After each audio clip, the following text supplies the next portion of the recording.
When we first moved into the house on Maple Street, it seemed perfect, almost unnervingly so. The white clapboard exterior gleamed as if it had been freshly painted just for us. The wraparound porch seemed to invite laughter and tea on summer evenings, and the bay windows let in just the right amount of light. It was, in every sense, a house designed for living and for filming. My sister Madison and I had been trying to grow our TikTok presence for months, but our cramped apartment with its peeling wallpaper and eternally humming refrigerator wasn't exactly aesthetic. This house, though, this house was our golden ticket.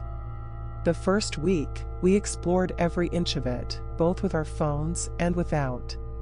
Madison, as always, had an eye for finding perfect backdrops: the softly creaking staircase, the attic window with its vaguely gothic shape, and, most of all, the kitchen with its retro cabinets and checkerboard floor. "This place is going to make us famous," she said, twirling in the sunlight streaming through the dining room windows. It didn't take long for the filming to begin. Madison choreographed dances in the living room, while I shot candid, coffee-making videos in the kitchen. The views began trickling in, slowly at first, then all at once. One of Madison's dance videos, something simple, just a twirl in front of the attic window, went viral overnight. Comments poured in, praising her grace, the lighting, the backdrop. And then, nestled among the flood of compliments, a single comment stood out. "Who's that standing behind her?" I didn't think much of it at first. Trolls were common, and Madison was used to them. But as I scrolled down, I saw it again. "Is anyone going to talk about the figure in the window? That's creepy as hell. Look at the reflection." Madison laughed it off when I showed her. "It's probably just shadows," she said, brushing it aside with the nonchalance of someone too focused on her next post to care about the last one. "Don't let them freak you out." But I couldn't help myself. That night, when the house was silent, I pulled up the video and paused it at the frame everyone was talking about. There, just to the left of Madison, barely visible in the attic window's glass, was something, or someone. A faint silhouette, blurred and indistinct, but undeniably there. I replayed it, frame by frame. My hands felt damp on my phone as I zoomed in. It wasn't clear enough to make out details, but the shape seemed wrong. Too tall, too narrow, with an almost deliberate posture, as if it had been watching. The next morning, I asked Madison if we could film in a different part of the house. "The attic's creepy," I told her, hoping she'd agree without much thought. But she just rolled her eyes. "Creepy gets views, Kate. Creepy sells." She dragged me back to the attic that afternoon, her enthusiasm unshaken by my unease. The space smelled faintly of dust and something else I couldn't place, something older. Madison turned the camera toward herself, adjusting her hair in the reflection of the same window, while I stood awkwardly to the side, glancing at my phone. That's when I noticed it, the faintest vibration in the floorboards beneath my feet. It wasn't the kind of creak you'd expect from an old house. It was subtle, rhythmic, almost deliberate. I looked at Madison, who was too focused on her routine to notice. And then, in the corner of my eye, I saw it. The reflection of the attic window again, empty this time, but somehow more unnerving in its emptiness, as if it were waiting. By the time we uploaded the new video, I was too uneasy to look at the comments. But Madison, ever confident, sat cross-legged on her bed, scrolling through them with a satisfied grin. "They love it," she said. I didn't ask her what it was. I woke to the sound of something falling. It wasn't loud, just a muted thud, like a book dropping onto carpet, but in the stillness of the house, it was enough to jerk me upright. For a moment, I stayed perfectly still, listening. The only sound was Madison's soft breathing from the other side of the wall. I told myself it was nothing. Old houses creak and groan, their secrets shifting in the dark. Still, I couldn't shake the strange heaviness that settled over me as I crept out of bed and into the hallway. The attic door stood ajar. It hadn't been when I went to bed, I was sure of that. I stared at the narrow staircase leading upward, half expecting to hear something else. A voice, a shuffle, anything. But the silence was absolute. I should have gone back to my room. Any sensible person would have. But something compelled me to climb the stairs, my hand trailing along the wall for balance. At the top, the attic was bathed in pale moonlight filtering through the window. Nothing seemed out of place. Madison's ring light sat in the corner, her props for future videos scattered across the floor. But the air felt wrong, as though the room itself was holding its breath. Then I saw it. In the dust on the floorboards near the window, faint but unmistakable, were footprints. Barefoot. Too long and narrow to belong to either of us. I backed away instinctively, my heart pounding so hard it felt as though the walls might hear it. My foot caught on something, a tripod that clattered loudly to the floor. The sound was jarring, violent, and in that moment, I could have sworn I heard the faintest echo of movement from somewhere behind me. I spun around, but the attic was empty. I didn't sleep the rest of the night. The next morning, Madison was unfazed by my story. "Footprints," she said, dragging her toast through a puddle of syrup. "Probably yours from when we filmed yesterday." "They weren't mine," I said. My voice sounded too sharp, even to me. "I don't go barefoot." She shrugged, her attention already drifting back to her phone. "Maybe it's the house settling. You're making a big deal out of nothing." But I knew it wasn't nothing. Later that afternoon, while Madison filmed in the kitchen, I forced myself to go back to the attic. I told myself it was to prove there was a logical explanation, to show that the footprints had been wiped away or that I'd misremembered them. They were still there. But this time, they weren't alone. A second set of prints now joined the first, crossing the floor in a slow, deliberate path. They led directly to the window. I leaned closer, trying to make sense of the shapes in the dust. The second set was even stranger than the first, almost inhuman in their proportions. And then, without warning, the window slammed shut. The sound was deafening in the quiet attic, and I stumbled back, my heart hammering. The air felt charged, electric, as though the room itself had come alive. I bolted down the stairs and found Madison still in the kitchen, obliviously scrolling through her phone. "We need to leave," I said, breathless. "Leave?" she laughed, looking up. "Are you serious? We just got here, Kate. Something's wrong with this house." She rolled her eyes, dismissing me with a wave of her hand. "You're being dramatic. It's probably just the wind." I wanted to argue, to shake her and make her understand, but before I could, her phone buzzed with a notification. Her eyes widened as she read it, a grin spreading across her face. "Our new video's blowing up," she said. "Look." Reluctantly, I glanced at the screen. It was one of her usual dance clips, nothing out of the ordinary, until I saw the reflection in the oven door behind her. There, distorted but unmistakable, was the same figure I'd seen in the attic window. It wasn't a shadow. It wasn't a trick of the light. It was watching her. Watching us. "Turn it off," I said, my voice shaking. But Madison just laughed, oblivious to the terror sinking into my chest. "Are you kidding? This is gold. The comments are already blowing up. Creepy gets views, remember?" I didn't have the words to explain what I felt. I only knew that whatever we'd invited into our lives wasn't finished with us yet. The next morning, the house was too quiet. It wasn't peaceful, It was oppressive, like the calm before something terrible. I moved through the rooms with a knot in my stomach, every creak of the floorboards setting my nerves on edge. Madison, meanwhile, was basking in the glow of her newfound internet fame. Her video had gone viral overnight, the eerie reflection behind her sparking a frenzy of comments and speculation. "It's the algorithm gods smiling down on us," she said, twirling in front of the mirror in the living room. "People love creepy stuff. We should lean into it."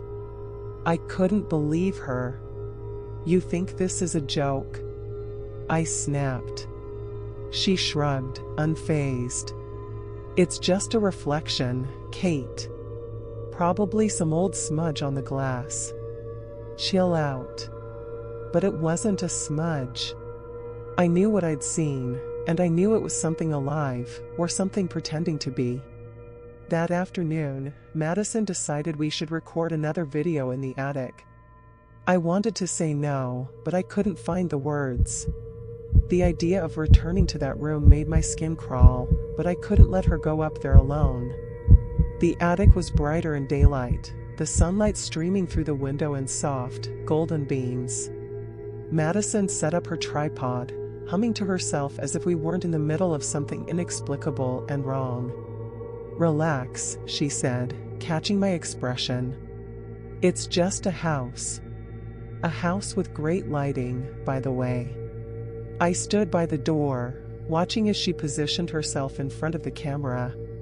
She pressed record and started one of her rehearsed routines, all smiles and confidence. For a moment, I almost believed everything was normal. But then I saw it. At first, it was just a flicker, a movement in the corner of my vision.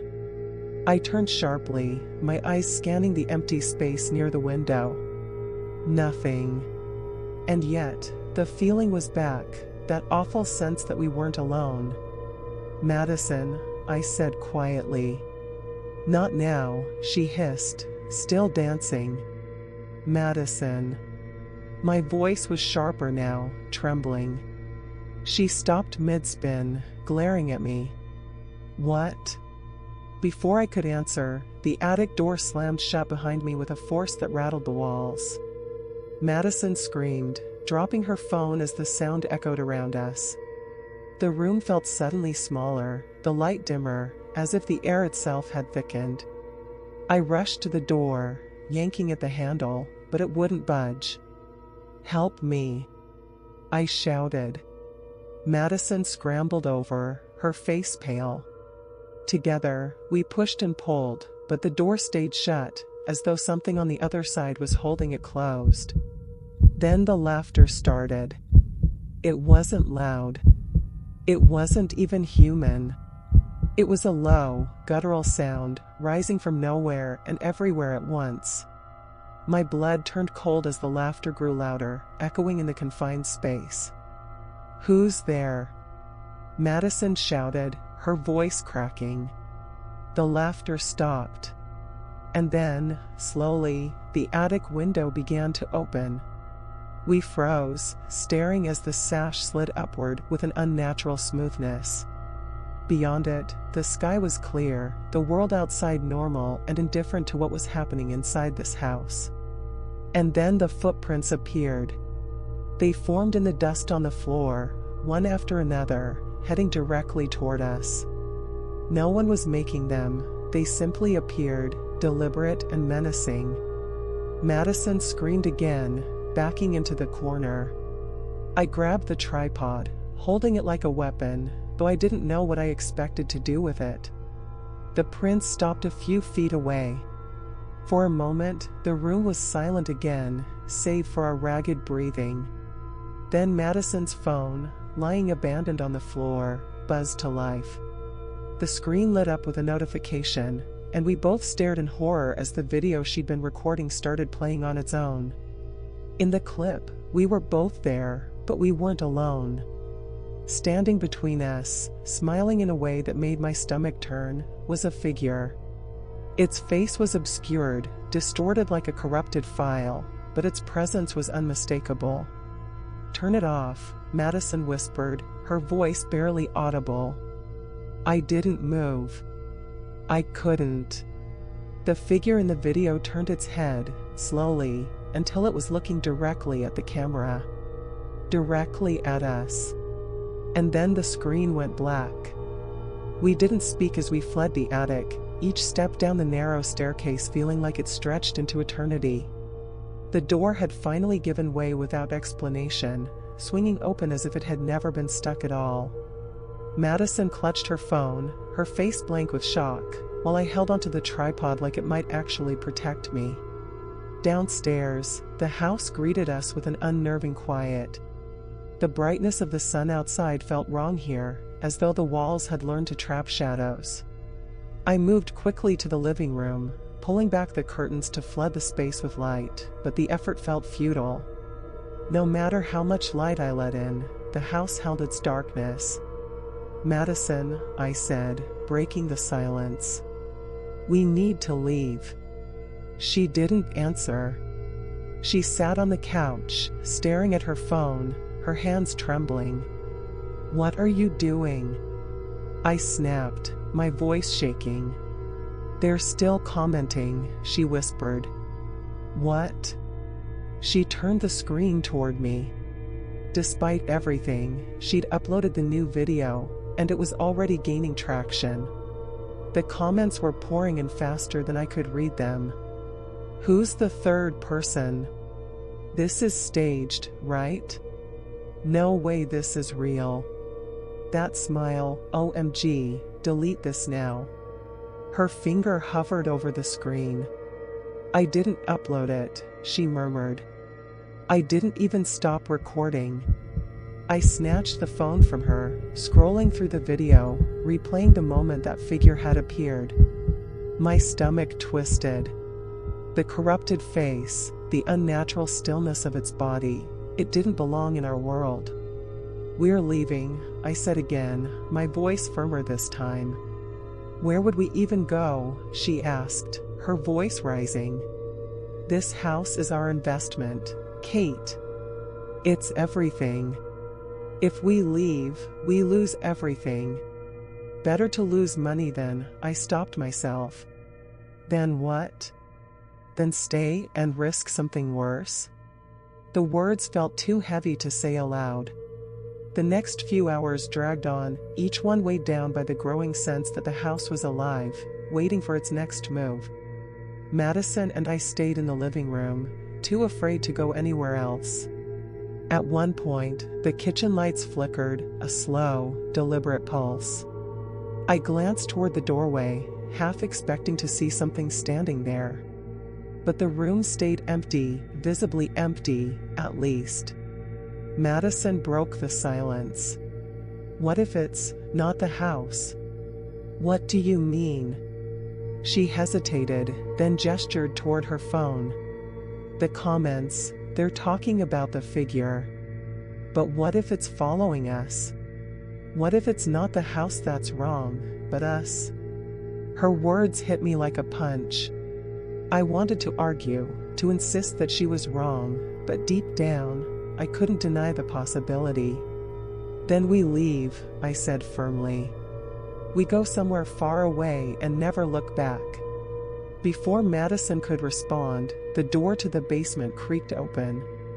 We both froze. The door hadn't moved all day, it had been locked when we'd arrived, the key nowhere to be found. Now, it stood ajar, revealing a sliver of darkness beyond. "No," Madison whispered, shaking her head. "No way. We're not going down there." "Agreed," I said, backing away. But even as I spoke, I felt a strange pull, an urge to see what lay beneath the house. A sound came from the basement then, low and rhythmic. It wasn't footsteps or voices, it was something else entirely, like the faint hum of machinery or the uneven beat of a broken clock. Madison grabbed my arm. "We call someone. Police, maybe? Or a priest. Neither of them can stop this," I said, though I didn't know how I was so certain. The hum grew louder, more insistent. And then, as if to mock us, the living room TV switched on. It was an old set, one we'd found in the house when we moved in. The screen flickered to life, static filling the room, and then a grainy image appeared, the basement stairs, shot from above, as though someone, or something, was already down there, watching. The camera panned slowly, revealing more of the basement. At first, it seemed empty, just concrete walls and exposed pipes. But then the camera stopped, focusing on a single point. A figure stood at the edge of the frame, half hidden in shadow.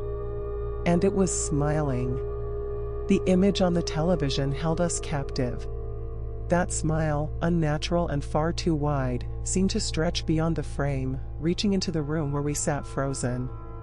It wasn't just a smile. It was a warning, a dare, a statement. I am here.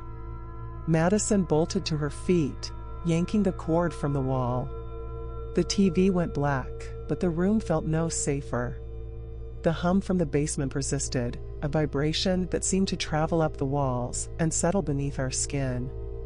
"We're leaving," I said, grabbing her arm and pulling her toward the door.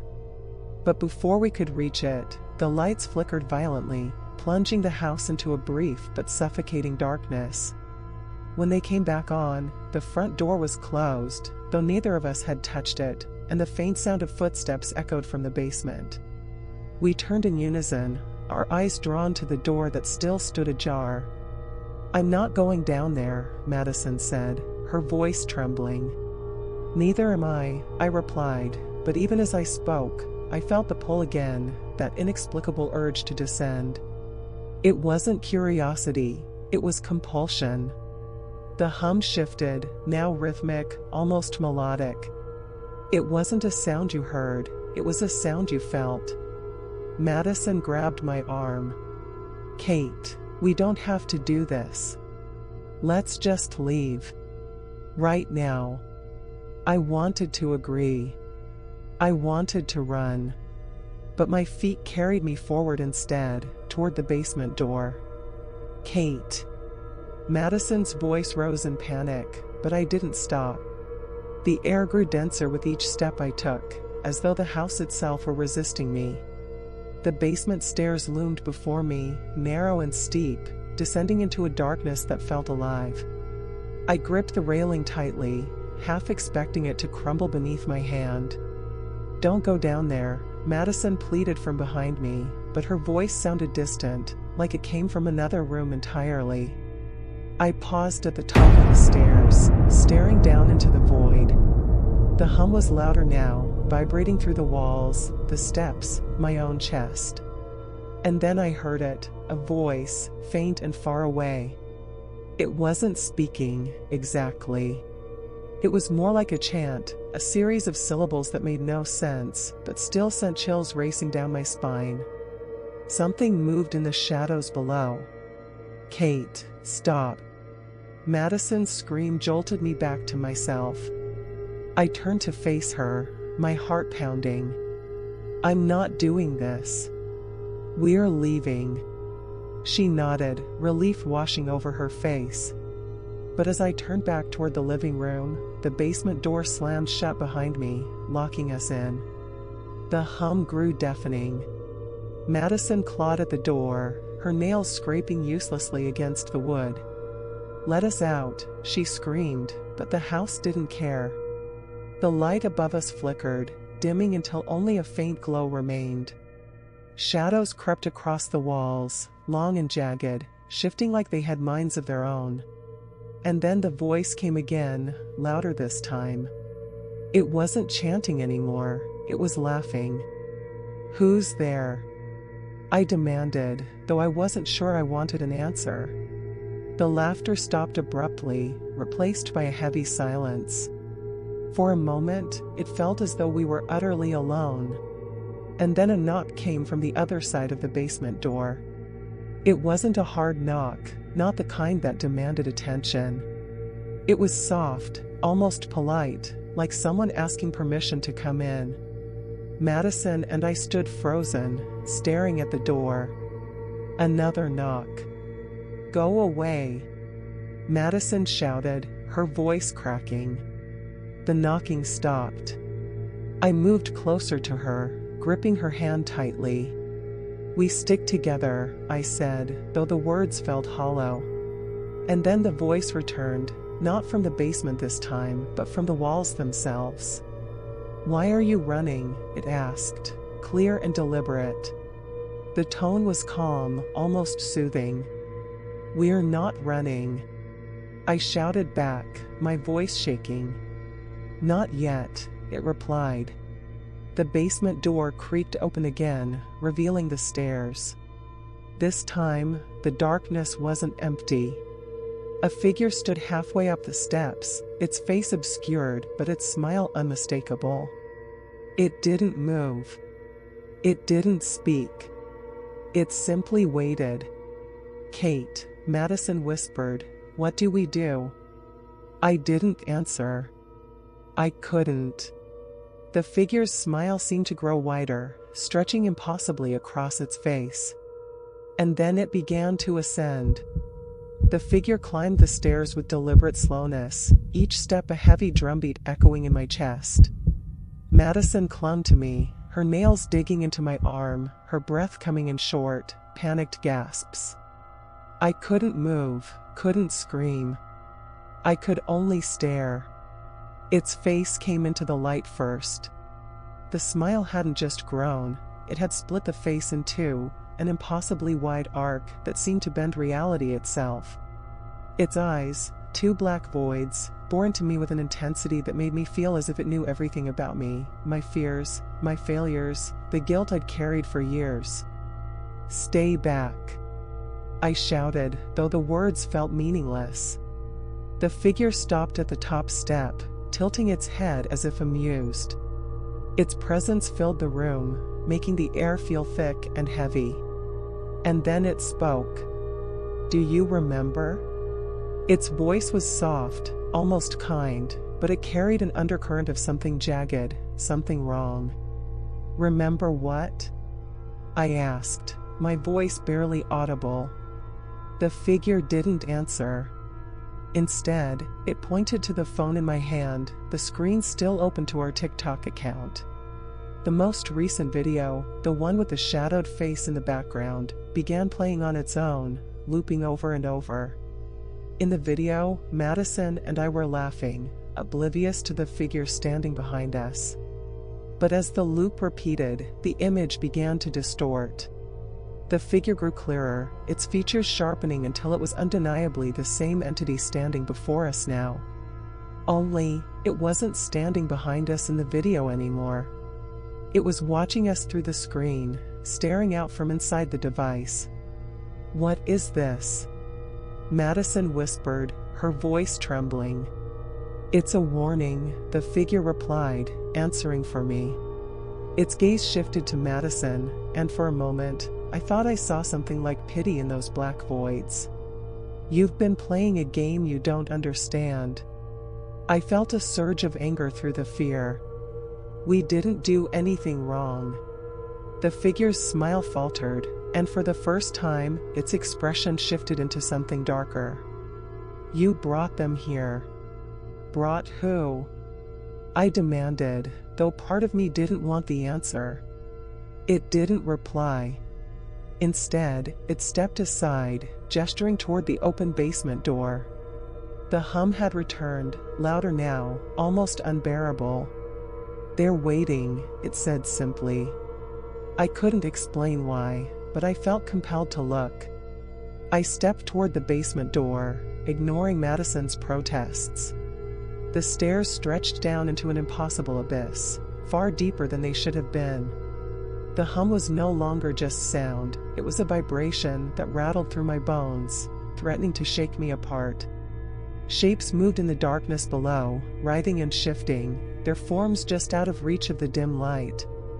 Eyes, hundreds of them, blinked in unison, staring up at me.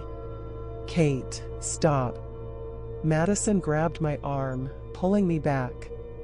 "You don't have to do this. Let's leave." But the figure behind us laughed, a low, guttural sound that reverberated through the room. "There's no leaving," it said. The lights above flickered again, plunging the room into shadows. When they returned, the basement door had changed. It was no longer the plain wooden door we had known. Now, it was ornate, carved with symbols and images that seemed to move when I looked directly at them. The handle gleamed, beckoning. "You opened it once," the figure said. "You can't close it now." "What is this?" I asked, my voice cracking. "What do you want from us?" "It's not about what I want," it replied. "It's about what you've allowed." Madison pulled at me desperately. "Kate, please, we need to leave. We don't have to understand this. We just have to get out." But I couldn't move. My hand hovered over the handle, trembling. The hum grew louder, the eyes in the abyss below blinking faster, their gaze burning into me. And then, for just a moment, I understood. The videos, the strange occurrences, the figure, they weren't random. They were connected to us. To me. The figure stepped closer, leaning in until its face was inches from mine. "You've been marked," it whispered, its voice low and deliberate. I felt a chill spread through me, and for the first time, I realized the truth. This wasn't about the house. It wasn't even about the figure. It was about what we had unleashed. "Do you see it now?" it asked, its smile returning. And I did. I saw the door for what it truly was, a threshold, a gateway, something far older and darker than I could comprehend. The choice wasn't whether to open it. The choice was whether to face what lay beyond. The hum reached a deafening crescendo, and the lights flickered once more. When they steadied, Madison was gone. I was alone, standing before the door, with the figure's laughter echoing in my ears. I stood frozen before the door, my hand trembling inches from the ornate handle. The hum from the abyss below reached an unbearable pitch, but the true horror was the silence that followed, a silence so complete it felt alive, pressing against my ears, invading my mind. Madison was gone. The room behind me was empty, the figure nowhere to be seen. I turned back to the door, its carvings shifting like restless shadows. Something deep inside me whispered that I didn't need to open it to know what lay beyond. But I also knew I couldn't leave. Not without her. I gripped the handle, its surface unnaturally cold, and pulled. The door swung open with a groan that seemed to stretch into infinity. The staircase was gone. In its place was a void, a vast, endless blackness that seemed to suck the air from my lungs. Yet, as I peered into the darkness, something emerged. Shapes materialized, faint at first, but growing clearer with each second. It was the house. Our house. But not as it should have been. The walls twisted and warped, their angles impossible. The furniture floated, rearranging itself in strange, ritualistic patterns. And there, at the center of the room, was Madison. She stood perfectly still, her back to me, her head tilted as if listening to something only she could hear. "Madison," I called, my voice cracking. She didn't move. I stepped into the void, the ground beneath me feeling neither solid nor real. Each step brought me closer to her, though the space seemed to stretch unnaturally, as if the distance between us was infinite. When I finally reached her, I touched her shoulder, and she turned to face me. Her eyes weren't hers anymore. They were dark and hollow, like the figure's, reflecting nothing but my own terrified expression. Her mouth opened, but no sound came out. Instead, the hum returned, this time emanating from her. And then she spoke. "They've been watching." Before I could respond, the space around us began to collapse. The walls of the distorted house crumbled, revealing countless screens, each one flickering with images. I turned, trying to make sense of what I was seeing. Every screen showed us, Madison and me, in every moment we'd lived in the house. Filming TikToks, laughing, eating, arguing. But the figure was always there, in the background, watching. Waiting. "This isn't real," I said, shaking my head. "This isn't possible." Madison tilted her head again, her gaze vacant.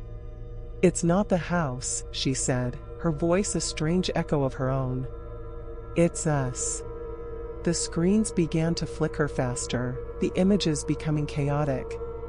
Our faces blurred, replaced by others.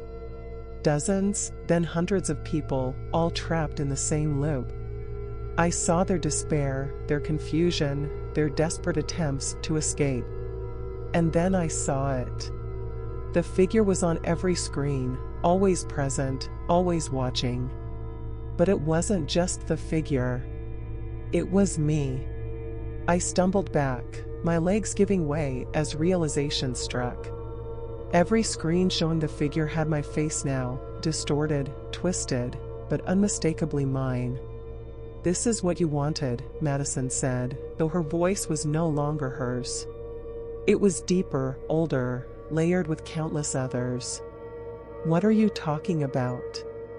I shouted, my voice breaking. "You invited them in," she said. "Every video, every view, every like. You opened the door, and now they're here. Watching. Always watching." The screens flashed one last time, and suddenly, I was back in the house. The void, the screens, Madison, they were gone. The house was silent. Empty. I stumbled down the stairs, my heart racing, desperate to find her. But the house felt different now, heavier, like it was pressing in on me. I reached the living room and saw my phone lying on the floor, the screen still open to our TikTok account. A new video had been uploaded. My hands shook as I picked it up and pressed play. The video showed me, standing in front of the door, my face blank, my eyes hollow. Madison was beside me, her expression eerily calm. Behind us, the figure loomed, its smile wider than ever. As the video ended, the caption appeared, "They're here. Are you watching?" The screen went dark. And then, the phone began recording on its own. The reflection on the screen wasn't mine anymore. It was ours.